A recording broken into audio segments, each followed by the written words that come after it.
Hello everyone, dito kami sa shopping center. Titignan namin kung pwede ako magpakat ng hair dito. Cut natin o kaya baka bibili na lang din kami ng container. Siguro mag-ayos kami ng bahay mamaya. Samahan nyo kami guys dito. Nakalimutan ko yung pangalan ng shopping center na ito. Pero anyway, nasa parking area kami ngayon. Kaya papunta na kami doon. See you guys there. Samahan nyo kami. Bye! Papasok na ito guys sa the shopping center. Galing kami doon sa basement kanina doon sa parking lot. Ito na yung nila. Marami pa yung close kasi maaga pa naman. Ayan. Ito yung shopping center dito guys sa Malaysia. Close pa sila. Maaga kami. Napaaga yung punta namin dito. Mga close pa. Pero, tignan nyo guys, ililibot ko kayo. Ayan, mga shops sarado. Ito yung Watson nila dito, ang laki May mga goodies din sila dyan. May McDo doon, may camera all around. May supermarket sila. We're going up daw. Ayan, may coffee bean din. Punta kami ng second floor.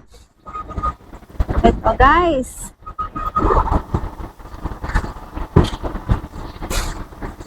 Nagbibenta.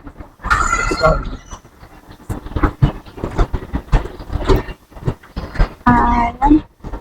Nasa second floor kami guys. Papunta na ito sa hanapin namin kung open na yung hair salon dito. Baka sarado pa. Magpapakat ako ng buhok. Nasa second floor kami guys. Ang mura yung mga sapatos 25 ringgit. Ang mura yung bilihin dito, 50 ringgit. Yung mga ganyang klaseng sapatos guys. Ang dami, yung mga mahilig sa boot.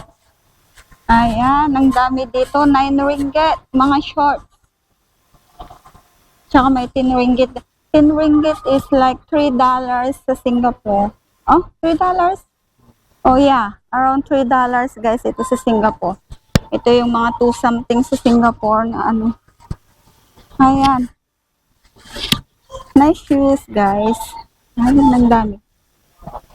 Maglalakad lang kami, guys. Maraming dito, guys. Less than $1. Ayan, 3 ringgit isa. May 2 ringgit din yung ganyan. Murang bilihin dito. Ang dami. Yung mga mahilig sa mga accessories, guys. Ito, ang gandang design ng mga sing-sing. See? Ang dami. 10 ringgit yung mga cologne nila dito, mga perfume. 5 ringgit yung guys, baka gusto niyong bumili, magpabili.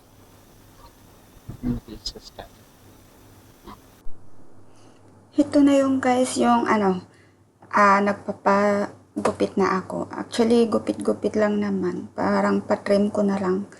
Kasi medyo mahaba at saka nagiging dry na yung buhok, guys. Kaya, ayan. Yung isa nga palang hairdresser nila dito, galing Singapore. Nagtrabaho daw siya dati sa Lucky Plaza. Sabi niya, Filipino daw yung amo niya. Tapos tumaba daw siya nung nagtrabaho siya sa Lucky Plaza kasi yung mga kasama niya, mga Pilipino daw. Sabi ko naman sa kanya, syempre mga Pilipino mahilig kumain ng kanin. Kaya syempre tataba ka. Sabi niya, favorite daw niya yung adobo, namimiss daw niya. Ayan yun siya, yung babae sa likod. Ayan, siya yan guys. Namimiss niya yung adobo. Sabi ko sa kanya, baka balang araw, malay mo makapagluto ako at madalhan kita. Kasi malapit lang naman siya dito. Anyway guys, hindi ko na din alam yan. Anyway, ayan na yung buhok ko. Ang tagal maggupit ng lalaki na to guys. Tapos sa pag-wash din, ang tagal niya talaga. Parang nabuboring na din ako. Pero okay lang yan kasi minsan-minsan lang naman ako nagpapagupit sa salon actually. Ito nga pala yung first time kong magpagupit dito sa Malaysia guys. Mas mura dito guys. Yung haircut nila is less $10. Tapos yung wash nila is like $2 siya. Kaya umabot din ng mga $13 to $14 na lang, sabihin natin ganun. Mura lang kasi dito guys sa Malaysia kumpara dun sa Singapore. Anyway, Yung mga gustong pumunta pala guys dito, mas maganda pag dito na kayo magpagupit. Ang daming mga Pilipinong pumupunta dito sa sa Malaysia. Kasi dito mura, yung iba nagpupunta dito para bumili ng ipapadala sa Pilipinas. Yung iba, dito lang talaga namamasyal kasi yung mga bilihin, pagkain, mas mura nga. Ang problema lang kasi yung pag-uwi mo, masyadong crowded sa immigration.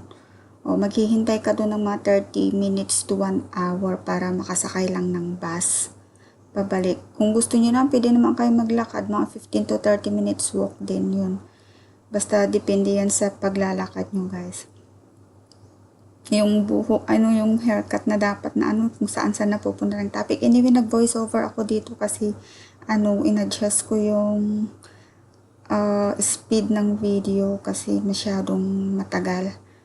O, yan guys. I-reveal na yan mamaya. Ganyan lang yan guys. O, diba? Ang tagal-tagal ng lalaking itong Anyway nga pala guys.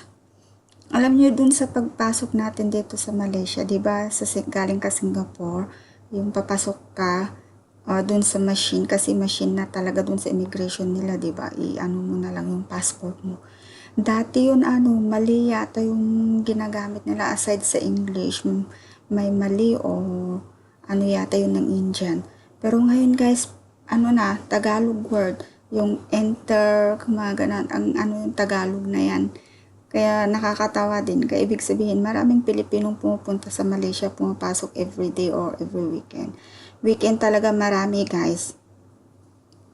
Minsan nga sa pag-uwi ko ang ginagawa ko kasi mag-isa lang naman ako, tapos pag nagmamadali, hindi ako nagka-cut queue pero anyway, parang ganun na din. Nakikiusap naman akong pwede mauna ako.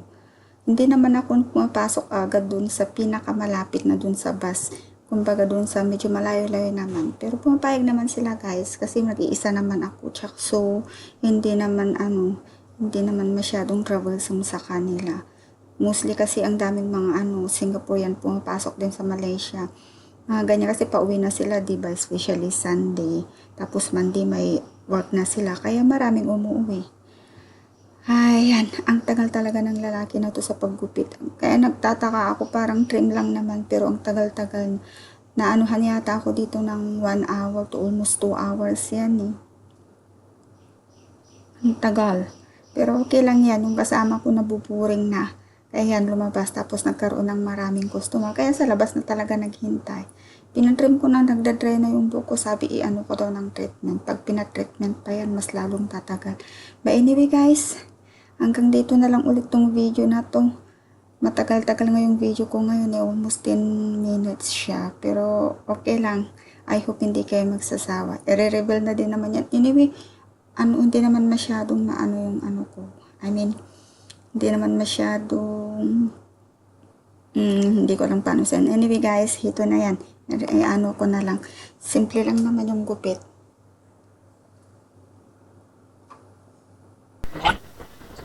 Hello everyone, wala na akong curly hair. Yan nang nangyari sa buhok ko. Na-plancha.